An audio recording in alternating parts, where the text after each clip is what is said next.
na mindset wanakitaka wanachokitaka wao. Yaani mtu anaamini timu yangu mimi ni bora bila kusahau yule mchezaji anafanya makosa ambayo kwenye sheria 17 za mpira wa miguu hayaruhusiwi na ndio yanaogharimu. Hata ile penalti ambayo unazungumzia katika goli 5 ni kweli aliangushwa kwenye 18. Wakati ule beki alikuwa ni Inonga kama kumbukumbu zangu ziko vizuri. Ukiangalia mechi ya juzi ya Simba na Azam alichezesha Rajiga, hakuna sehemu ambayo aliwaonea Simba, na zaidi Azam ndo alipata kadi 2 za njano. Hakuna mchezaji wa Simba alipata kadi ya njano katika ile mechi. Lakini bado mashabiki wa Simba wanamkataa.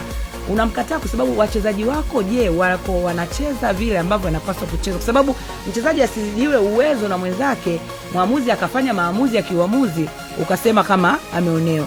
Mimi kwangu mimi Rajiga ni moja kati ya waamuzi bora sasa hivi nchini kwetu Tanzania, na ndio maana ana deserve hata kuwepo kwenye mashindano makubwa. Kwa nini hawajiulizi? Kwa nini asichaguliwe Talisamee Isiaka Mwalile, naona muamuzi ambaye amekaa mdomoni kwangu mara nyingi. Kwa nini asiitwe na kafu kwenda kuchezesha hata kuwa msaidizi wa muamuzi namba 1? Kwa nini asiwe fulani? Kwa nini asiwe fulani? Why Rajiga? Why Frank Komba? Ina maana hata kafu wenyewe wanawatambua na wanaona kazi zao ambazo wanazifanya. Kwa hiyo ni mpira wa miguu, ni mchezo wa wazi. Nyinyi kama mashabiki mnataka matakwa yenu, hayawezi kuwa hivyo, lakini dunia inatambua kwamba kwa Tanzania na katika tuzo ambazo zitakwenda kutolewa tena mwaka huu kwa hadi hapa tulipofika mzunguko wa 23, bado kwangu mimi Rajiga ataendelea kuchukua